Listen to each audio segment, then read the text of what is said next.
mchana wanahabari. Tumeitana hapa kwa ajili ya kutoa taarifa kwa umma juu ya kazi zilizofanywa na Jeshi la Polisi mkoa wa Njombe katika kipindi cha mwezi wa 9 2025.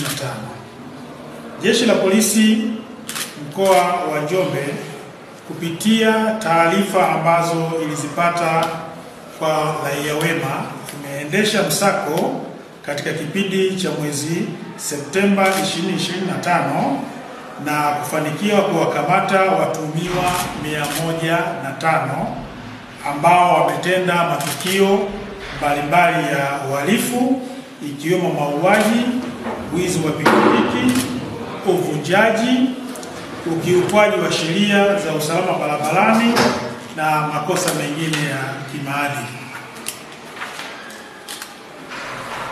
Jeshi la Polisi mkoa wa Njombe limemkamata mtu ambaye amefahamika kwa jina la Suleiman Musa, miaka 28, mkazi wa kijiji cha Kiombo, kwa tukio la unyang'anyi wa kutumia silaha ambapo alimpola pikipiki aina ya Sunny LG yenye namba za usajili MC 364 kwa kutumia panga.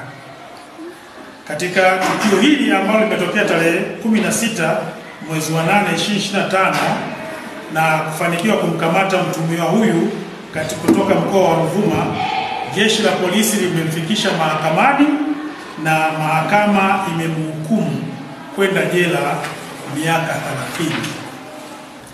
Sambamba na hilo, Jeshi la Polisi mkoa wa Njombe kwa kushirikiana na wananchi limefanikiwa kumkamata Himba Lucas Mkongwa, miaka 50, mkazi wa kijiji cha Utengule, kata ya Kifanya, wilaya ya Njombe, ambaye alikuwa anatafutwa kwa kosa la mauaji katika kijiji cha Utengule ambapo alimuua mkewe aitwaye Christina Gabriel Loga, miaka 49, mkazi wa Utengule, kwa kumshambulia kwa fimbo sehemu mbalimbali za mwili wake.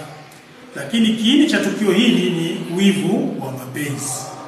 Kwa mara upelelezi wa shauri utakapokuwa umekamilika, basi mtuhumiwa atafikishwa katika mikono ya sheria.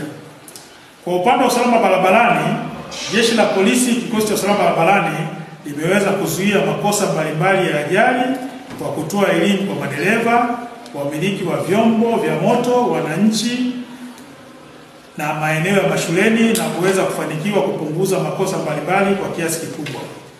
Jumla ya madereva 7865 walikamatwa, lakini walioandikiwa faini ni madereva 7858, waliofungiwa leseni ni 1 na waliopewa onyo ni 5. Lakini kwa upande wa mafanikio mahakamani katika kipindi cha mwezi Septemba, lakini tukiunganisha na mwezi wa Agosti, tarehe 29 mwezi wa 8 2025, mahakama ya wilaya ya Njombe ilimhukumu Stanley Lutumo Lutango kifungo cha miaka 30 jela kwa kosa la kubaka. Hii ilikuwa ni kesi namba 6799 ya mwaka 2024. Lakini tarehe 29 mwezi huo wa 8 2025, mahakama ya wilaya ya Njombe ilimhukumu Baraka Pateli Gadao kifungo cha maisha kwa kosa la kubaka. Hii ilikuwa ni kesi ya jinai namba 10951 ya mwaka 2025. Jeshi la Polisi linatoa wito kwa wananchi wa mkoa wa Njombe kuendelea kufanya kazi zao kwa kuzingatia sheria na taratibu zilizopo, kwani halitosita kuchukua hatua kwa mtu yoyote atakayebainika kujihusisha na uhalifu.